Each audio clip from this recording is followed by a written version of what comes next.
Okay. Okay, so we are getting into chapter 6, and chapter 6, as I was just kind of lamenting about a little bit, is supposed to be cognitive and physical development in middle childhood, but it really does, the way that this text is doing it, kind of stretch into some of adolescence. So I'll make sure that we cover everything that I deem that we should cover for adolescents, even though they're like trying to sneak things in here.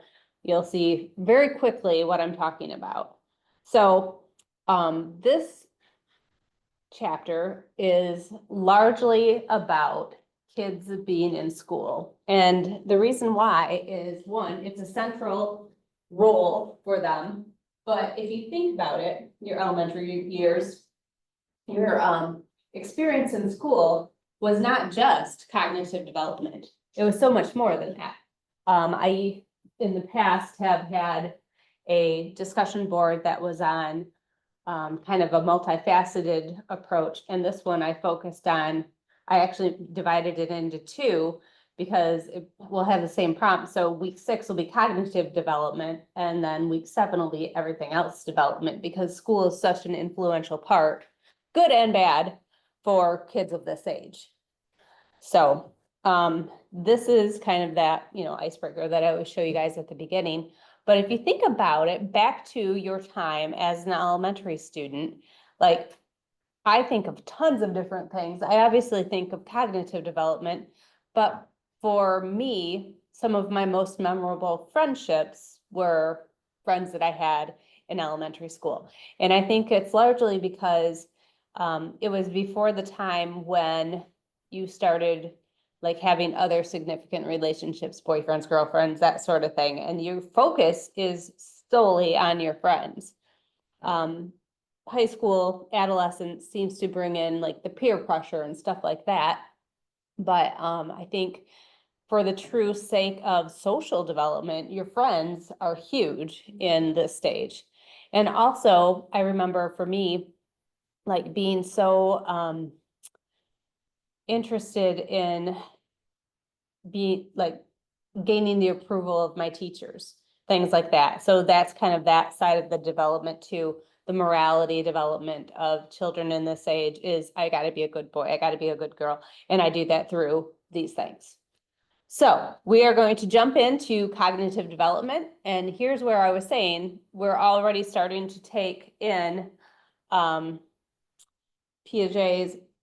I'm missing, oh, do I have a backwards? This is me, I gotta look ahead. Okay, so this must be not quite right. It must be, so the formal operations is 12 to adulthood, but their slide had concrete, oh, it's still there, concrete operational. Wait a minute, where's my formal? I put it in here. I added it, sorry. Okay, enter at about 12. So that's where I was saying they start talking. So concrete operational, you gotta remember, we're just coming out of the pre-operational stage. And that is where the kids made all of those mistakes in the way that they were thinking. Like if you spread out the quarters, they thought that there were more quarters. Or if you put the drink in a different cup, it looked like it was more or less, that sort of thing. So now they're starting to, the concrete part is important of this. They're going from these things that they basically had to manipulate to understand to now they're being replaced with mental operations. So, for example, when you learned mathematics, you probably counted your fingers, you counted objects, things like that. And that's what helped you do addition and subtraction. Now they're starting to do that in their head. So it's going from the physical plane to the mental plane.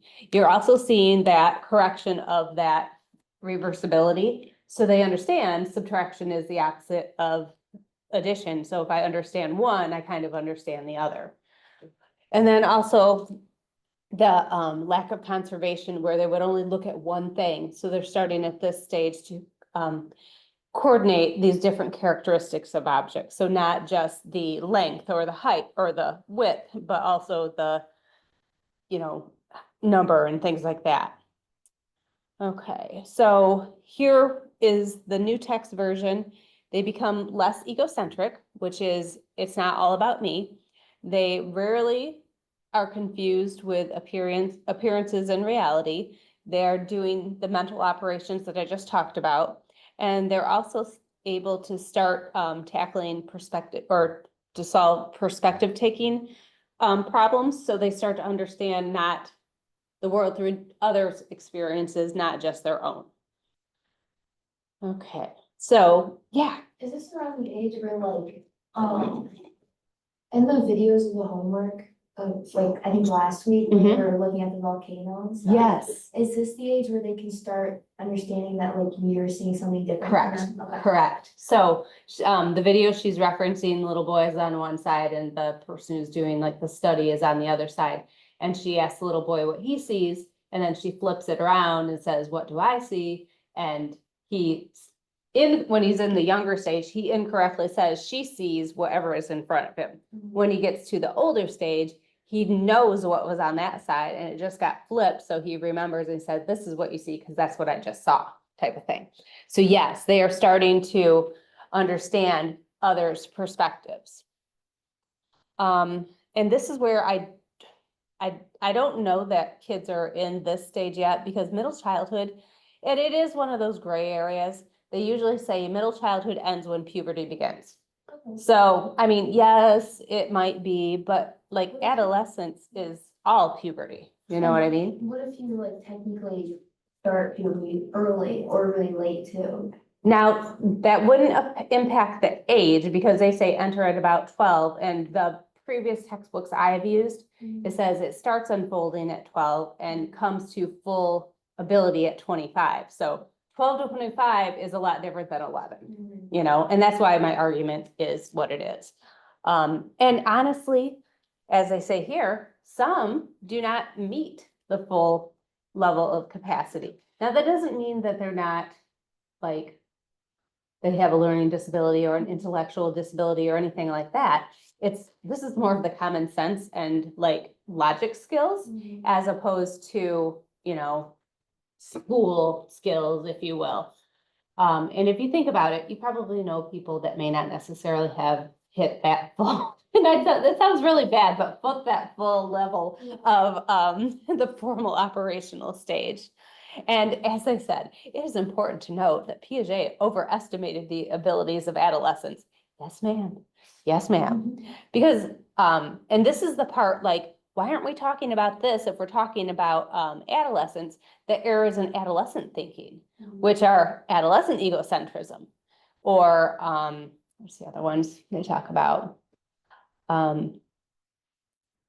So basically, you kind of go back to that adolescent or that egocentric stage where you see you're hyper focused on yourself, you know, because you think everyone's going to notice that I didn't wash my hair today, or that everyone's going to notice that I have a pimple or bad hair day, or whatever the case may be.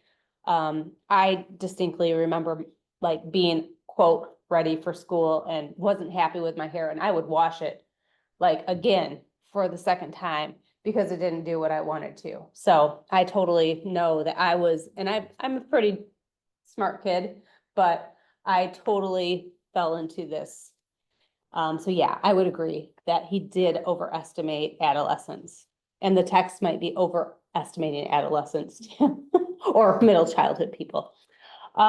There's just a couple other theories that they talk within cognitive development, the information processing strategies and for learning and remembering. So as I said, they're very much focused on competence during the stage when it comes to education, and they're coming up with new and creative ways to remember things. The information processing piece is that whole theory that says our mind works like a computer. So your working memory is the part of your memory that you're actually actively engaging with at the time. So if you've got a problem set in front of you, it's what you're using to focus on that. And then if you're pulling things that you already knew, that's in your long-term memory. So for example, your multiplication tables are in your long-term memory, but you're working on this problem set. The process that you're doing is your working memory, but the long-term is when you pull out what's 3 times 2. and it's something that you can recall from memory, but it's stored in the long term and very readily available.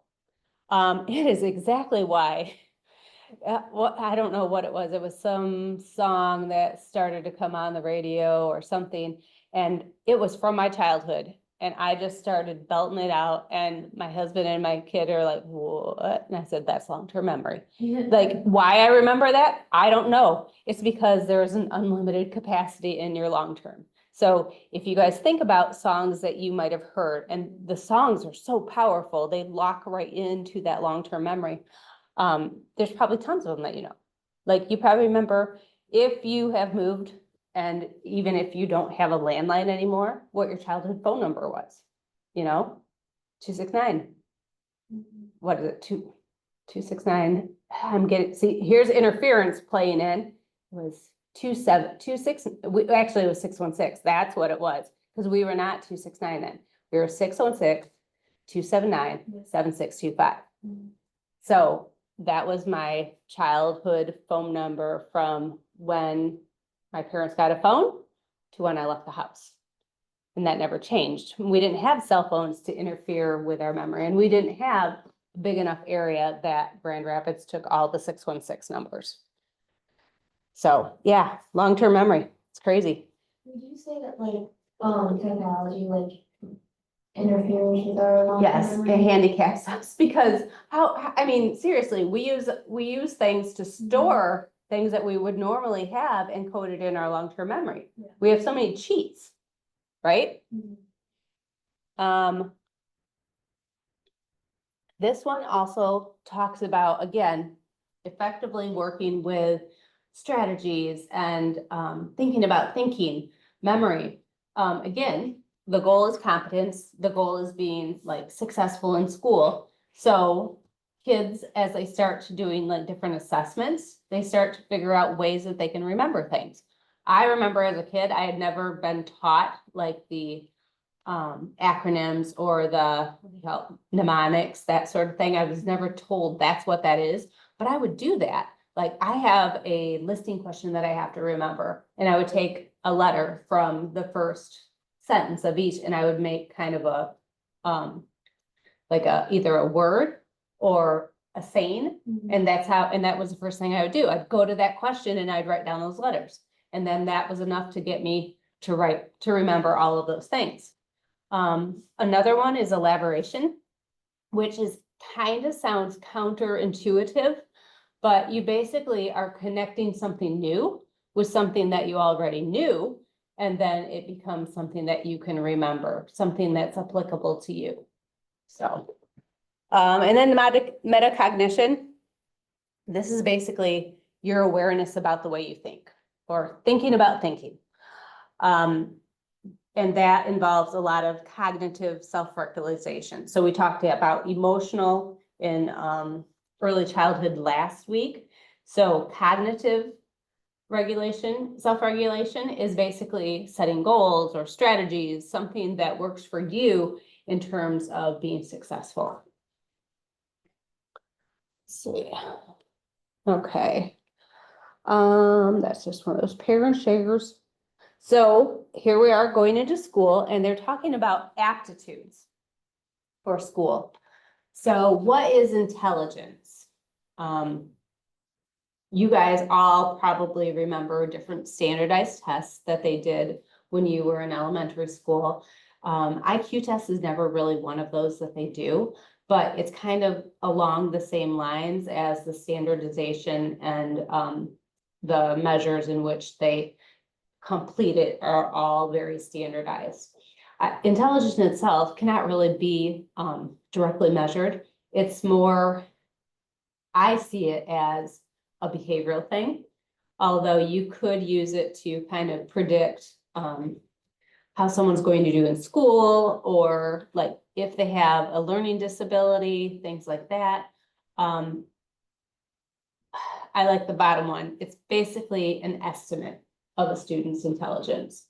And I also highlighted the other part because if you think about it, that kind of just goes to say book smart, walking dumb. Your ability to adapt and learn from life's everyday experience. That also plays huge into kids that might be diagnosed with a intellectual disability. You know, what's more important, that they can score X on a test, or that they can develop life skills that will be helpful for them for self-sufficiency later on. So I think it's kind of a combo of both. And obviously, as a teacher, like, I would rather have a student that has a good GPA than have a student who can score well on a test, because the student who has a high GPA has basically been doing it over and over and over again, right? As opposed to, I had a good day and I did well on that test. Because there's just as many kids that had a bad day and did poorly on that test. So different ways to evaluate. The one that's most classic, and actually, from what I understand, this text and the other text, they credit two different people of having this IQ conception, but it's basically looking at one's mental age and comparing it to their chronological age. The mental age would be determined by like performance on some test. And then the chronological age is your years, right? The years of your age. And obviously, if you have a higher mental age than chronological age, you're going to have a higher IQ score. But then obviously, testing's not, in my mind, especially, they agree, several others agree, is not the only way to determine what your IQ or what your intelligence level would be. You know, instead, let's look at Sternberg, who presented 3 different types of intelligence. And I think I got a couple slides on these coming up. Gardner, who said there's 8 different frames of mind, which are also different areas of intelligence. And both of these give alternative ways to look at intelligence, because I guess they agree with me that just taking a test does not really demonstrate intelligence. So here is Gardner's. So he had 9, it used to be 9 different areas of competencies, okay? So the first 3 are all about linguistic, logical, math, and spatial, okay? I would struggle with 2 and 3, probably okay with 1, unless I haven't had enough coffee, because I often find my mouth tripping over my words, right? Or your brain's thinking faster than your mouth is moving. 4 through 9 are more of the, I would say, the right brain side, you know, creativity, musical, body kinesthetic, interpersonal, naturalistic, and existential. That one's fancy. So, you know, these are, and they have different assessments that you can take for these, or pop psychology type of quizzes that you can do for these. Back when I first started teaching, I had students that we would have, you know, 3 days a week of class. So I would have them do like different samples where they would test these things, because again, back to that memory strategies and elaboration, if it applies to you, it's so much easier to remember. And so that was one of the things that I did. Also, it kills time in class, but it was something that students enjoyed. You know, when we have 2 hours and we got to rip through it, then we don't necessarily do all those things, and it would kind of be lost for the people who are not here. But the whole idea of, I look at it as areas of strength, because Gardner said that you can have different intelligences, right? That you don't have to be just linguistic or just spatial. But when I think of all of these different things together, you can also see how they're kind of interrelated. For example, spatial is all about, you know, time, space, orientation, and knowing where your body is in a specific place. You can see how that also might go right along with the bodily kinesthetic, right? Or even the maybe musical, depending, you know, I'm thinking of like playing a piano, knowing where the keys are, or playing an instrument, knowing where the different finger holes are and stuff like that, so. Okay, regardless of how you're going to look at intelligence, I think it's important to really think of the child first. What makes up that particular child's competencies? What are they good at? What do they need help with? Providing instruction in multiple domains, because this is one thing I've definitely learned over my course of time with teaching, is that no two students really learn alike. And that's okay. That's just more, you know, you could say more work for me, but also more opportunity for me to try different types of instruction and figure out what helps students learn. Long time ago, I had a student who had, her issue, I could tell, was what she was thinking and what she would say in class would not transfer to like a standardized, not standardized, like an objective test where you did multiple choice matching, things like that. However, if she had a short answer question, it was totally different. So I took all of her quizzes, and this, I don't know if I should have done this or not, but I took all of her quizzes and I basically made them short answer instead of multiple choice. And because she would talk in class and I knew that she got it, but her scores on her tests were terrible. And I pulled her aside one time after class and I'm just like, hey, I know you get this. Why aren't you doing well on quizzes? Because it's not that different, you know, the information is presented differently. So I did that and it made a huge difference. Like I said, don't know if I was supposed to do that, but I found it a challenge and I went with it, so. So assessment and learning in innovative ways, that's what I did. But the big thing is, you know, we all can say, know a child, know the way they learn. It's also empowering for them to know the way they learn. So as much as you might have hated that activity in Ed 120, knowing how you learn and how you can set yourself up for success in the classroom is big, right? And you have to advocate for yourself, because if you don't, who will? Okay, let's see. So here's Sternberg's. Remember I said he had 3. I think the slides got out of order. I think I put mine before the last 2.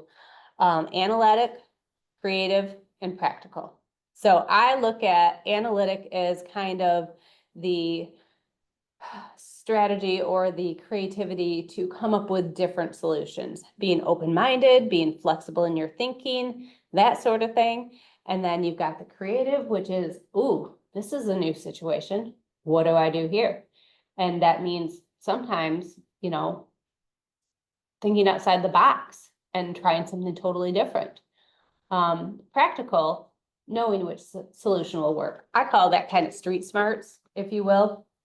Like there's book smarts and then more art smarts and then more street smarts. That's kind of my understanding of these abilities.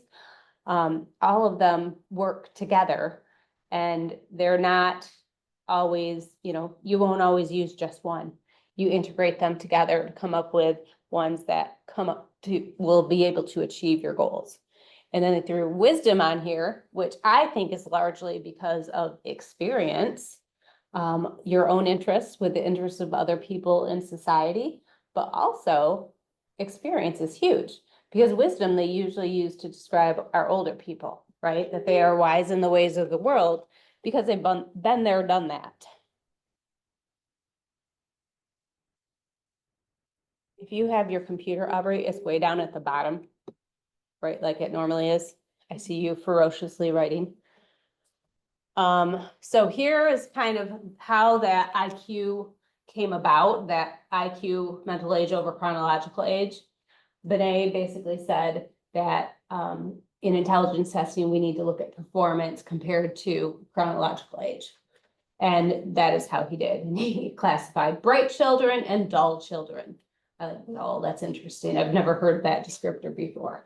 But basically, the bright children have a higher, what do you call it, mental age than a chronological age. And the dull children have a lower or mental age than their chronological age. So you've got an 8-year-old performing at a 10th grade or 10-year-old level, that sort of thing, bright. And then the dull would be the 6-year-olds who have a mental age of 3. So here's where I said Terman, and the other one said Stern.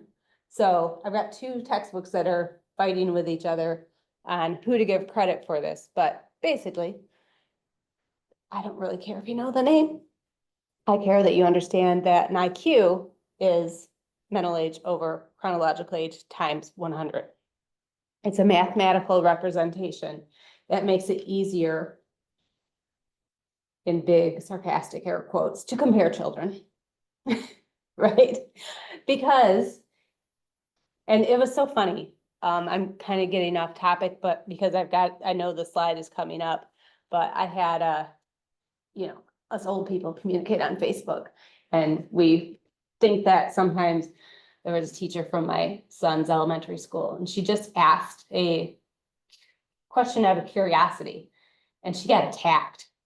And it's one of those ones that could be seen as politically charged. She just basically asked, when did we start paying for student lunches for all kids? And of course, she got attacked. Marcy, you know that kids learn better when they are fed. I'm like, what? She didn't ask that. She was just wondering, because also one thing that I distinctly remember also from the elementary years is that so many teachers pay for so many things out of their own budget. Like I found a chat on Facebook with her where she said, I cannot ask parents to do anything, but realistically, we all know that school doesn't provide everything. And so I'm like, okay, so what do you need? But so when she posted that, I felt the need to publicly or privately message her, because that's the crazy world that we live in. You put something on a social media account and suddenly you're fired, And so I didn't want that to happen. And I don't put, my social media is for like good things and not like trying to win votes or win people's opinions or anything like that. But she said, I'm about to post another one that's probably really, really going to be controversial. And it was basically, and she asked me, what do you think? How do kids learn to read better? She goes, is it Minnesota, is it Massachusetts, one of the two. I guess they just had, over the last 5 to 10 years, they started going to phonics as opposed to whole word recognition. And she's like, and their reading scores went up from like last in the country to in the top 10. And I'm like, whoa, that's cool. Because it teaches you how to sound it out. Exactly. And my words were, well, first of all, I always trusted the teachers because in my experience, they always knew. They always knew what that kid needed. And I am so getting into like this, where is it? I gotta find it. I'm just gonna go to that slide. It's like, this is all I can think of right now. No. It's right near the bottom. Here's the learning disability. Now it's at the academic, right, man. I don't know where it is. I'll find it. Sorry. It's basically effective schools and effective teachers. Did you find it? That's the one I'm looking at. So if you think about it, what makes a school effective? The teachers, right? I say that because I have 2 very different kids. The one that you guys kind of met, that he came in here one day. So he's the one that would be able to give such a creative retell of a story. So totally demonstrated comprehension, but could screw up a test on that same story so bad. And he went from one year where I had the reading interventionist calling me and saying, I just had to call you because his retell is so dramatic and demonstrates so much mastery. And then the next year, he qualifies for Title I services. And I'm like, what the hell? That is standardized testing. And that's why I say, The teacher is the one that knows. So what happened was every single teacher that he had, would say, you know, he's scoring here, but this is what I see.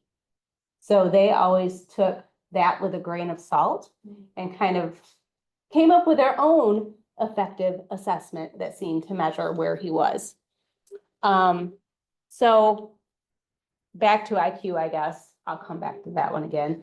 But do the test work? Sure, they give you a score. And they probably can give you a prediction, an estimate of what kids can do. And that might be their grades. It might be their achievement tests. And it might be how long they have been in school or how long they will go to school. Okay, but they don't really, and this is often what can happen, they're not a single predictor of a child's worth. And that's where we sometimes go wrong with a lot of things, right? We can take, it's like we all have that little bit of conservation where we only focus on the one thing, and there's so much more than that. Other things to consider when thinking about these tests: one, nature versus nurture, heredity and environment. We do know that fraternal twins are less similar to their twin score than are identical. So there is some heredity there. We also know that adoptive children are closer to their biological parents. So we have heredity there, but we certainly cannot take away from the environment either. First of all, IQ scores do tend to go up with effective parenting and parents that are cognitively challenging their kids, talking to them frequently, reading to them, stimulating experiences, things like that.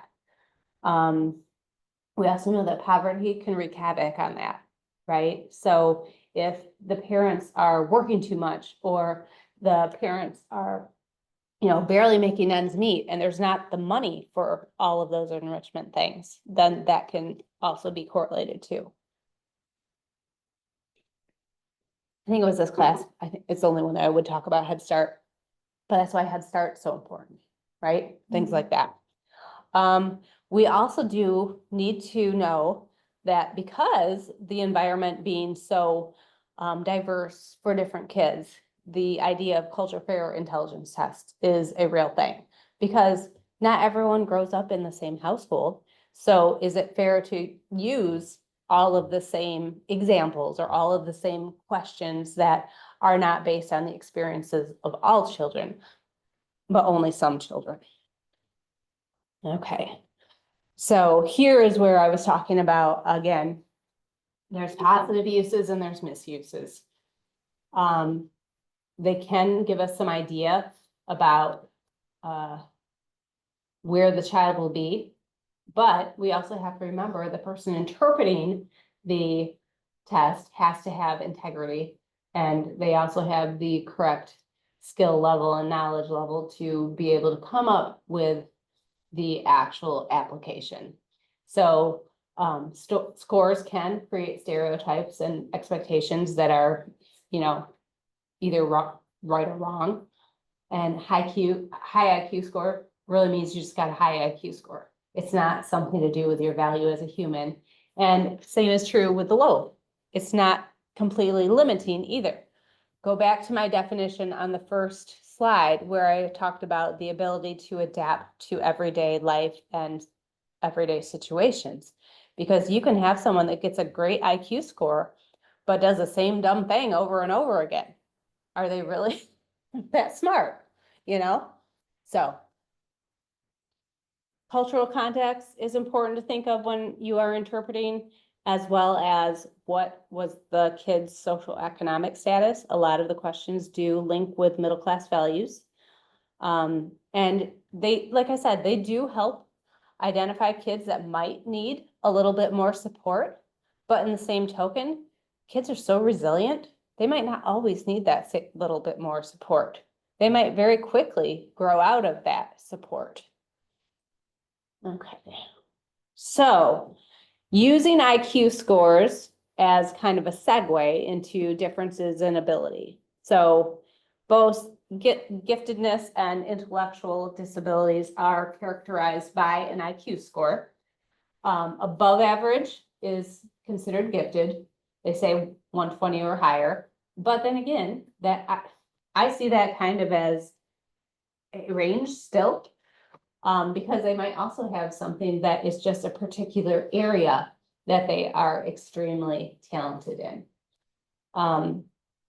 Kids that are gifted are often very precocious. They want to learn for the sake of learning. They have a huge passion and work ethic. They want to succeed. They want to master. They want to be good at it all. They also could be seen as very much their own person, march their own drummer, that sort of thing. They also are very divergent in the way they think. So they don't just see it as there is a single answer. Instead, let's think about how we could solve this. That's probably one of the things that bothers my husband about me most. I'm not saying I'm gifted. I'm just saying I'm very creative when it comes to problem solving. And I will think and think and think and overthink a question to find a solution that works for everyone. Because there really isn't a single correct answer in my mind. There's ones that might work, there's ones that might work better, and then there's ones that barely get it done. Gifted people tend to have more maturity, fewer problems with emotions, and grow up in a positive family climate. Like, I've never had my youngest son tested, but I remember they did a kindergarten readiness test. And my first son, he was just on the cusp of readiness, so we gave him the extra year. And then just because we gave him the extra year and they pretty much talked us into it, that it was a great idea, we did that for my second son. So on the same test, readiness test that they gave, like one was like a 97 out of 100, and that, or it wasn't out of 100, but a 97 where 100 is like, sure, go for it. And the other one was like 125 out of the 100 that says go for it. And we said, yeah, he'll do that extra year too. So I brought that on myself. But he is very, like I said, oh, there's one I forgot to take out. He's very conscientious. He's not happy unless he's getting a 4.0. But now he actually wants to realize there's weighted GPAs. He's got new goals. His goal is to have all of the regalia at graduation. He wants all the things. He's always been about gear and swag, so that doesn't surprise me. So then we have the other side of the spectrum, kiddos with intellectual disabilities. So this is a diagnostic criteria, 70 or below. But then again, there's where my first slide comes back in, problems adapting to the environment. Issues with conceptual skills, social skills, practical skills.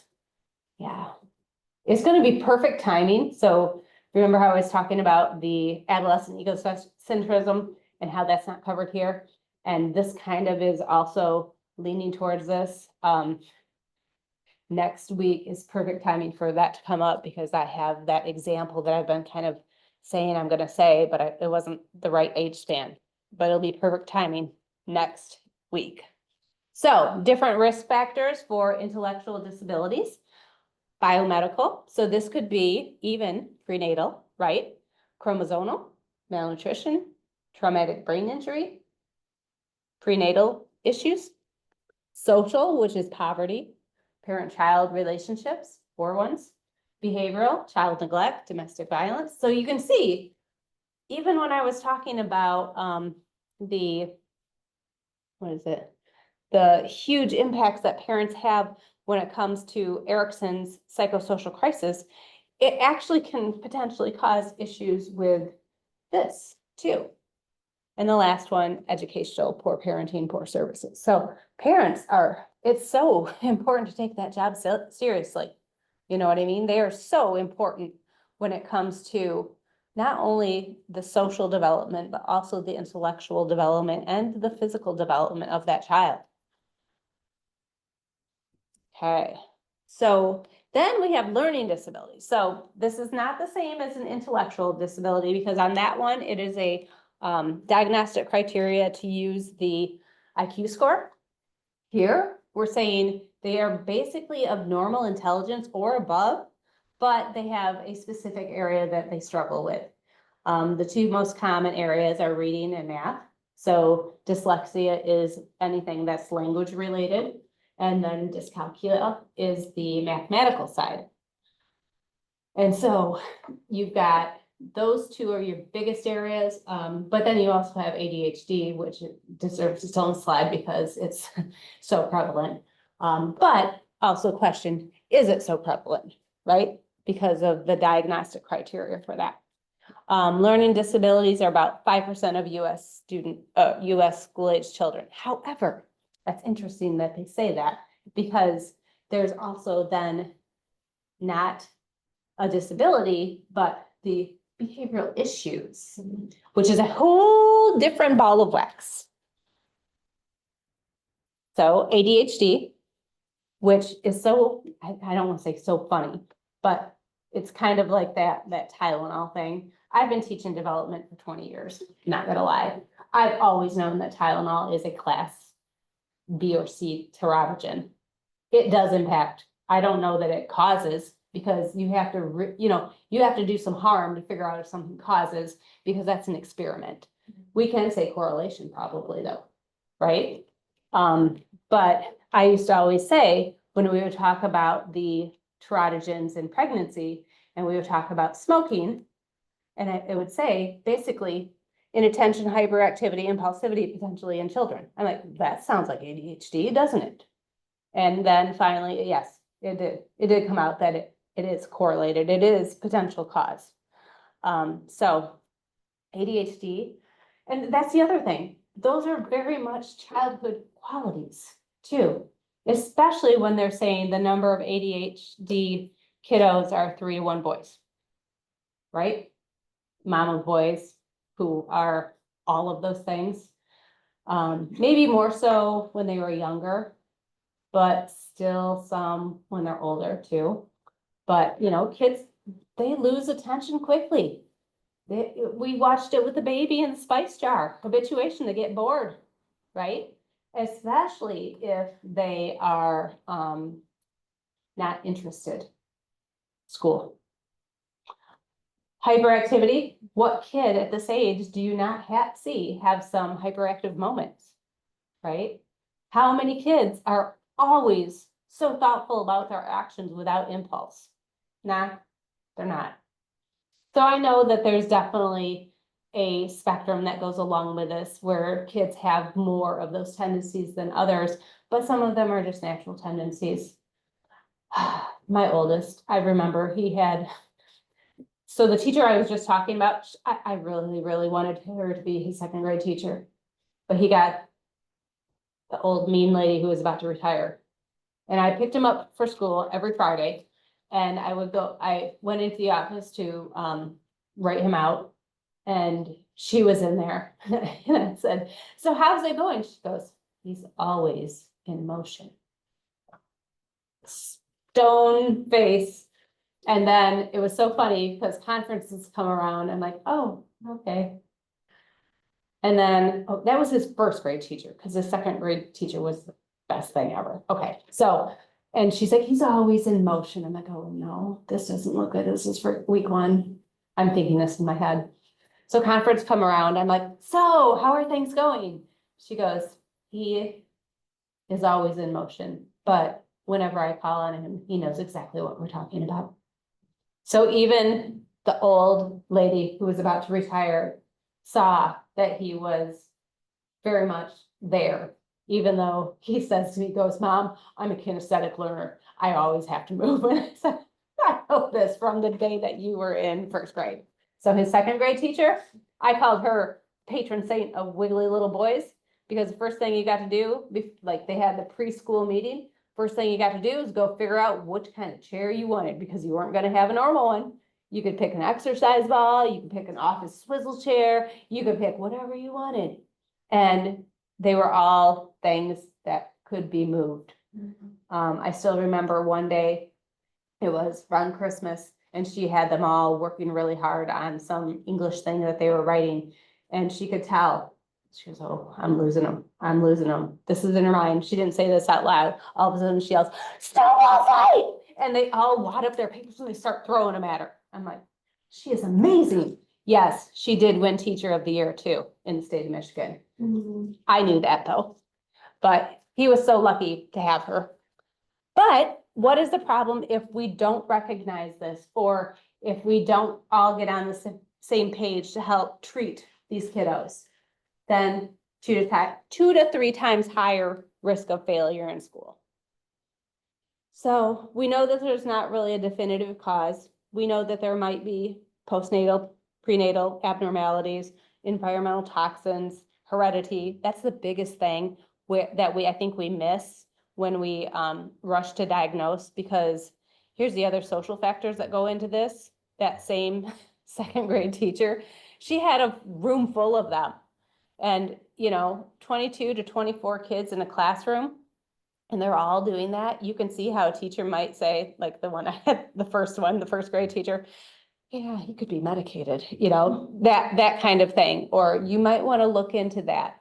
But if there is not the heredity thing, with 30 to 50%, that's a pretty good number, having a parent or a sibling who's been diagnosed with this, then you might just have that wiggly little boy who thrives on the bouncy ball chair, which is what he chose, exercise ball. So here's that big thing. You need to attack it from all levels: academic, behavioral, potentially medical. I think medication does work and it's right for some kids, but it basically shuts them down. You know what I mean? It's a stimulant, but because of their unique and this is another way you to really tell if they have this or not. For kids that have it, they kind of level out. For kids that don't, they're gonna be crawling the walls because they're using a stimulant to reduce symptoms that look already stimulated. But because their unique neurochemistry, it chills them out. It does have parents, school, healthcare, everyone needs to be on board. And they do that usually through like an IEP meeting, and then figure out what's the least restrictive environment for that kiddo.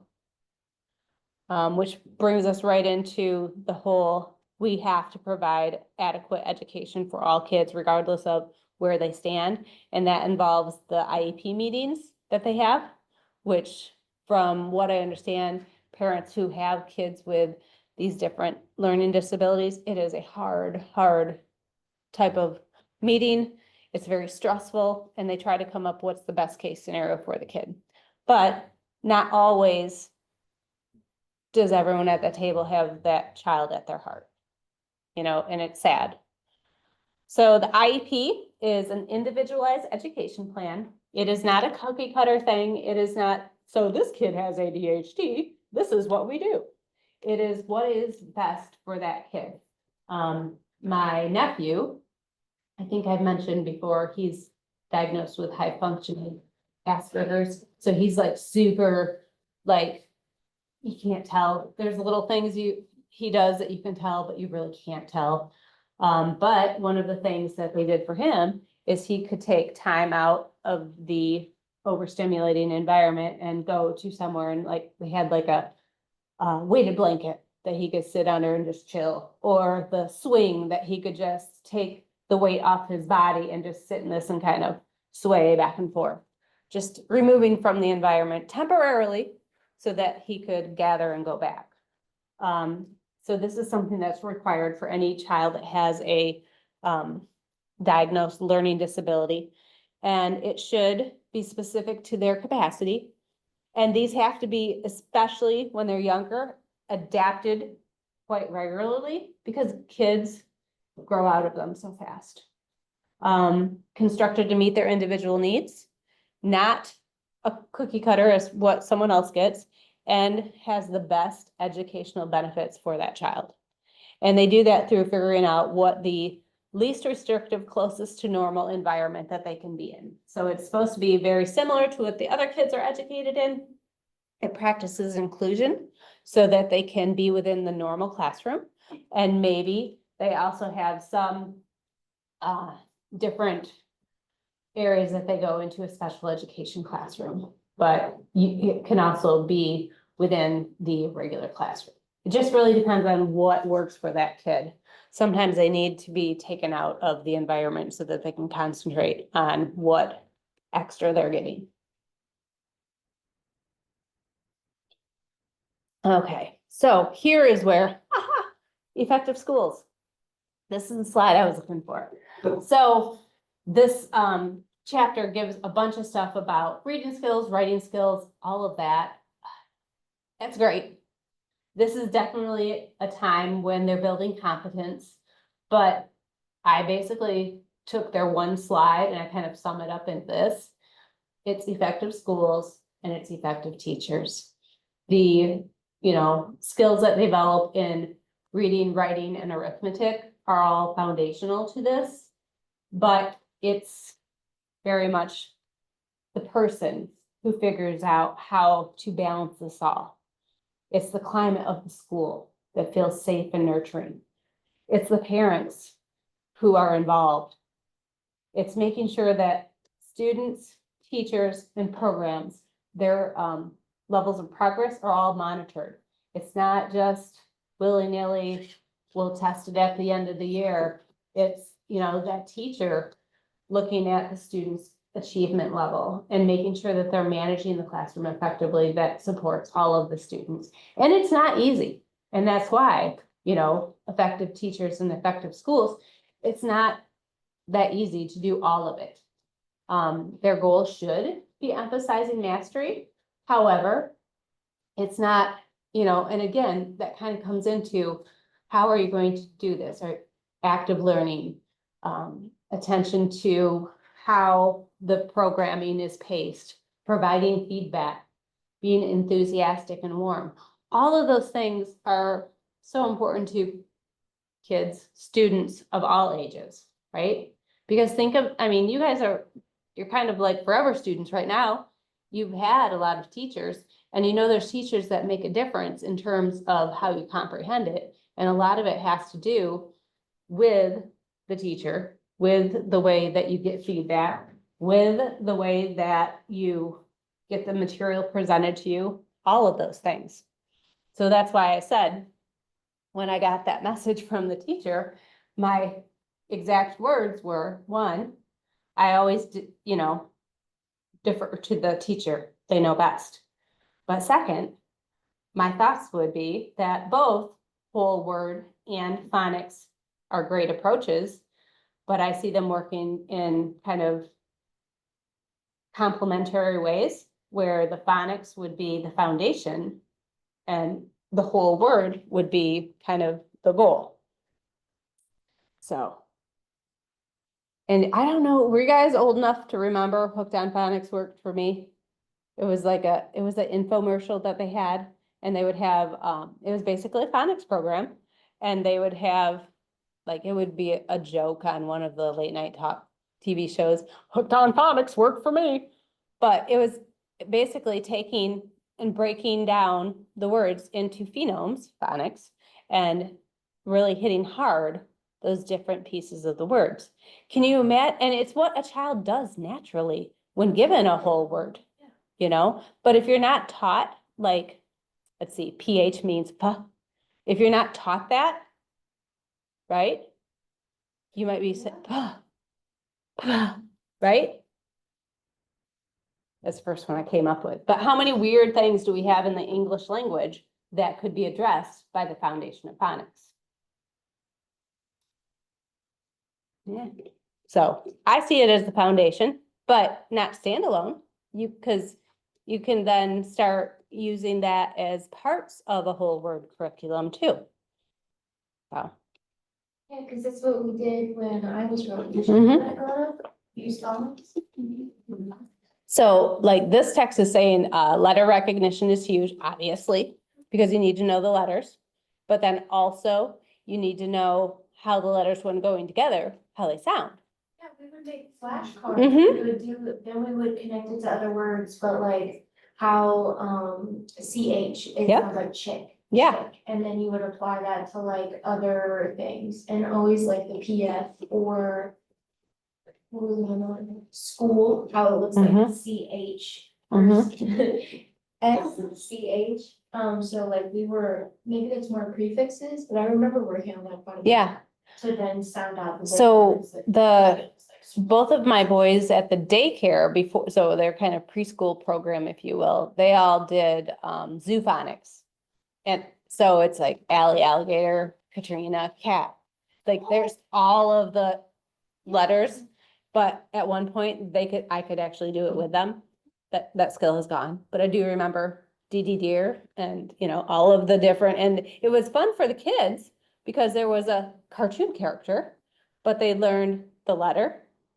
And then they would say, says, and it was in a song. So again, locking in that long term, like, That's how I know my multiples of threes and fours, because we would literally make a song, she would make a song. So it's like still in my head, I can go threes. It's like twinkle, twinkle, and little star. yes, and the, what is it? The periodic table has a song. Yes. My son knows it. Of course he does. I know. Crazy stuff. So I think this is backwards. I always have taught physical growth before cognitive growth in every textbook I've used, but I'm just going with the way they laid them out and I'm just going with it. So remember, from prenatal development and infancy, we talked about the cephalocaudal pattern of head down, right? And what we're seeing is that pattern continues in a proportional way. So the head and the waist circumference change is in a, so basically they lose the Buddha belly. That's how I always say the head and waist circumference decrease when compared to height. So they stop looking like babies and start looking like little kids, and then they start looking like little people, right? Muscle tone, muscle mass, huge development. In elementary school, boys and girls are roughly the same, but when they start going through like the middle, like the calm before the storm of adolescence, that's when you start to see the difference. So they're doubling in strength. They're on a still pretty consistent weight gain. Most of the weight is their skeletal muscles and their organs. And then adolescence is a whole different crazy growth spurt that happens. So, basically the same thing I said. The only thing that was different, and I think that's really important to look at because, remember when we did the discussion board, like infant nutrition. Same is true with nutrition in, children. Like you are what you eat. If you eat crap, I'm not saying you're crap, but your body structure is going to be different than if you eat like whole foods. Like if you live on McDonald's, my son, but he's gained 15 pounds since going to college. And it's because he's on his own. That's exactly what I said. That's exactly what I said. Because if kids left to their own devices, you go on convenience, right? And some of it's skill, like I don't know how to do that. But yeah, whole foods, real foods. I'm not like, everything I generally make, and it's because I'm cheap, is homemade, but it does work well now. My roommates roast me. They literally roast me. They're like, ugh, it smells like broccoli and all. And she was like, yeah, that's my roommate. I'm like, leave me alone. Exactly. I eat broccoli and apples. Leave me alone. I know. Broccoli does kind of smell like a fart, though. Still good. I know, I love vegetables. And that's what my kids, like, they eat vegetables, but when they move out on their own, they're not buying vegetables. No. My parents make their roast for tonight, so Nice. Nice, with vegetables in the crock pot? Oh, yeah. And I just had tacos last night. It was so good. I don't even remember what we had for dinner last night. Chicken, rice and broccoli. That's what we had. My son was so excited. Oh, I'm sorry. Chicken, rice, and Brussels sprouts. He ate it all. I know. Brussels sprouts weirded me out, and They're baby cabbages. I'm part of the Brussels sprout hate. Baby cabbages. Gotta cook them right. Like, do you do them sweet or savory? Savory. Uh-huh. Yep. Parmesan garlic, roasted. It doesn't taste like farts? No. Smells like You farts. do. I mean, all vegetables have the tendency to do that. When I swear, when I marinate chicken, I pull it off, I'm, oh, that smells like wheat. You know, I don't know what spice I'm using, but I'm like, that's not good, but it tastes good. I don't know. Marinate your Brussels sprouts? These ones I did not, but when I do them, like, I cheated on this one. I used frozen ones even. It's okay. Yeah, That's still a vegetable. but when I do them right, I do like, I microwave them because they're like steamable. And then I season them all with the good stuff, which is basically butter, garlic, Parmesan cheese. And I stick it in the oven and you bake them. They're so good. You guys are making me hungry. Yeah. I'm gonna have to try that. You have to try it. Really, like nutritionally, They're very good for you. beneficial. I've got a kid that scans everything on the, is it the Yucca or the Yucca app? Mhm. He scans it all. And if it's not high enough, he won't eat it. Yeah. I'm just looking out for my protein. Oh, here's another funny thing, like, and they don't rate protein. That's the problem. We found that out. But he wants to make his own bars and all that stuff. Dude, granola bars are really easy to make. They and are. You can make them so much better at home. Mhm. So much better. at He home. loves the Lara bars, but he found that you gotta get the good ones. Apple pie and cherry pie are the best. Yeah, Mm-hmm. I'm a clip builder. So never- Okay, but he can't have the apple because it has cashews in it, Mm. but they are amazing. Good. Yeah, I did Whole30 several times over and those you can have on there and they're so good. Especially when you're eating very clean. Yeah. They are like amazing then. Mm-hmm. I had dinner at my boyfriend's house last night and she made her own whole grain noodles from Mm. scratch. And she like has her own like, Wow, she made her own grains too. It was that's crazy. crazy. Mhm. Noodles I can't do because every homemade one calls for eggs. Yeah. And Gunner's allergic to eggs, so not as bad as cashews Is that with now. applesauce? No, they fall. You know? I think an egg substitute is still most of the time Eggs, Like, what yeah, are you- yes, what- exactly. What are you doing? What are you substituting? Because it's eggs. The best, he made pumpkin bread and Mm. it called for 2 eggs. He used a thing of or whatever the equivalent was, Greek yogurt. Turned out the best I've ever seen. Like he makes remember, Yeah. chocolate chip cookies with Greek yogurt too. Yeah, they're good. I've He's my never had baker. that before. It's Mhm. crazy. It does the texture perfectly because we are like a science experiment. We've done chia seeds, we've done flax seeds, we've done everything. But Chia Greek seeds- yogurt is the best. They're so nutritionally dense too. Chia seeds? Just throw that crap in everything. Yeah, those are great. A great, no, like yogurt salad. Uh-huh, like exactly. smoothies, Eggs. make smoothies. Yeah. Eggs? Yes. Mhm. I don't know, I love eggs. I Me don't want too. to substitute. They're so I know. good. Yeah, well, if you have like gastric reaction, you will substitute them. Yeah. Yeah. So I put an egg last night on my, I had tacos. You put it on your taco. I was like, how do I get my protein up? So I literally fried an egg with like the yolk still running, and I put it in there with my little edamame beans, my ground beef, and oh my god, it was so good. Do you buy the protein pasta too? Huh? Do you buy the protein pasta too? One of my dad's favorite things to do is to cook steak and then put eggs on the steak. I've seen that. I don't think I would do that. I don't think I would do that, but like some places serve steak and eggs for breakfast, Mhm. so. I don't know. I don't know, steak's just like, you leave it alone. Just by itself, maybe a little bit of bread to like get the juices off the plate, but like, Leave it alone. I'm so hungry now. Well, the good news is like, I'm gonna let you guys out soon and I'm not doing a very good job covering this last part of the unit, but we got through a lot, so that was good. Talk about food though. Yes, I know. So motor development, fine and gross motor skills are definitely improving. Gross motor skills are all about the different activities that they do, as well as sports and things like that. Fine motor skills they're using their hands as tools. They're able to do a lot of self-care things. And they're also getting really good at keyboarding, playing instruments, anything that has that fine muscle movement necessary. See, I broke into, now we're into physical fitness, exercise and sports. I saw that one coming up and I thought that would be another fun one to talk about.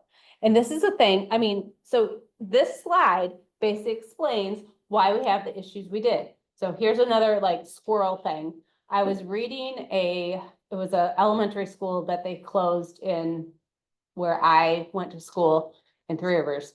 And it wasn't mine, but it was in the district, if you will. And I think they closed it in 1980. So I was reading an old article. And what they did with this school is they basically, first thing they did is they got rid of all of the specials teachers. So the art teachers, the physical education teachers. And I'm like, well, that set us up for a world of hurt, didn't it? Problematic. Yes, absolutely. The behavior issue, do you not think it's because you aren't giving them daily physical education and recess multiple times? And then when the teachers withhold recess as a punishment because they have behavioral issues, I'm like, you're just shooting yourself in the foot, right? Yes, absolutely. So 60 minutes a day is recommended. Less than 50% get that. And then 22% have 30 minutes of activity, 34% have physical education, 23 had none. So this slide in a nutshell is exactly why we are growing into the society of obesity that we are, right? I mean, nature versus nurture. Kids probably had no issues going in.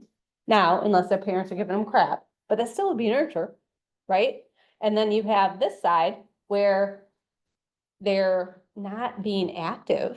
Or even taught how to be active. Right. Because they can do that at home. Yeah, but it's like if you see your parents really not doing anything and, oh my God. Like, Yeah, it drives me insane. My dad has stopped buying so much like quote unquote junk food because he Okay. believes my little brother is overweight. okay, And then will not help my little brother do anything to change that, but my dad does the same thing. yeah, So, gotcha. yeah. It's not just food. It's not just food. It's a very sedentary lifestyle. Yeah. If you don't show them. All the screen time. Yeah. Yeah. It's like, I didn't TV buy that in time. my household anymore. Yep. Your kids model the- Oh, yeah. Really? Well, and it's funny because you say that. So Brian's routine is he works out every night in our basement workout room. And we used to work out together, but I have to do it in the morning because if I don't do it in the morning, it won't happen at night. Cause I got other things I got to do. And like last night, the soccer game was in St. Joe. I was so tired. There was no way. It was just not happening. But then I've got two kids. Grayson's he's getting back because he's like, whoa. He figured out how much he weighed. He was like, oh boy. So he's working on that. And Gunnar, he is injured and he's really upset because, but the good news is it's not nearly as bad as it was and he'll be back soon, but. It goes hard or nothing. Yes, it's because he goes so hard that he gets injured and also overuse, you know? He goes, I don't get it, Mom. I play high level soccer all summer long, have no injuries. And then he played 90 minutes a game. But when it's high school and everyone's out there just to, there's no skill to it. It's just, I'm going to beat you up. But put a ball there and make it look like I'm playing. Yes, it's terrible. It's terrible. It's terrible. So he did not actually get hurt that way, but because of the fact that the team's small, they don't have enough subs, he's playing all game and it's just overused. And then there's practice the other days that they don't have games. So, yeah, I know. So, hour and a half. And games are 90 minutes, so he'll play the full 90 minutes. But he did that all summer too, but it was with kids that were much better. So it was a game of skill as opposed to a game of bruise. And so he had no issues. But he also has not taken a break since, I don't remember. Well, last time he was injured. That's the last time he took a break. He plays straight on. That's crazy. Yeah. And he trains on his own too. Yeah, I know. I need to take my own advice as well. Right, right. Oh my So God. he's that kid that it doesn't fit into this one. He fits more into, is it this one? Let's go. Where's my screen? This one. So the pros and cons of participating in sports. Positives, obviously, the potential for self-esteem building, healthy competition, learning to work in a team, even cognitive development with strategy and gameplay. Negatives, obviously, I want to win, so that can be a negative mentality, injuries, distractions from school. Parents and children's unrealistic expectations, and then you've got the parents that are living their glory days through their children. That could potentially be an issue, or the parents that are treating an ASO soccer game like it's the World Cup, right? That's always crazy. Yeah, it's always great. I feel like another problem should be like, I don't know about other people's families, but my family, we all did sports. And we mostly did it out of necessity because when we were teenagers, none of us could regulate our emotions. And so yeah. it would wear us out. Yeah, We needed something to channel like it's our like an emotions. outlet. Yeah. Uh-huh. So like all of my siblings, we all were forced to play because we were like, you need to put your energy into something. Let the demons go in a different way. Work that anger out. Yeah. Oh, it's funny because Gunner's, he was talking about his friend. He's like, he weighs 200 pounds, but he can squat like this and that. And I'm like, dude, here's the thing. Little people can do that too. You just have to have like this equation that allows you to compete against the big people. And it was funny because I found a video on YouTube, and in the background it had the leaderboard or the gym board. So my mom, my grandma, my stepdad, and so my step grandma, they all held national powerlifting. Yeah, records. And so the gym board. So my stepdad was kind of like a freak of nature a little bit. He's like on the board because I was able to blow up and you could see it. And he had like 172. He had a 600 deadlift. I'm like, how crazy is this crap? His total weights were 1750 was his total for bench, squat, and deadlift. So 600. So I think his squat was like 420. Yeah, 420. I know. Cause Gunner's like, Was that 4.5 times his own body Yeah, or 3? three, I think. So like that's, above athlete level. I know. You have normal people where you're supposed to be able to have all your body weight. You've got Yeah. athletes who can do 2 times. So it's like if you're 200. I said he was a freak of nature. I'll see if I'll get the board thing, cause I know you're interested in that stuff. So it was cool though, cause I was able to pull it up and I said, there's my mom. I dabbled in that, but I was not ever as serious as them. I was 16. I wasn't really into that, but I did it. And I probably had a lot of natural, and that's where my son, he's only 125, and he squatted 210 yesterday with injury, mind you.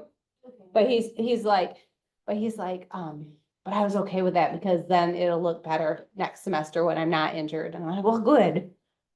Yeah, but both of my kids have thick legs, so that helps.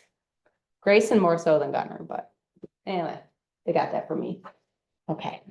Okay, y'all out in La La Land, I'm going to finish the recording here and I am going to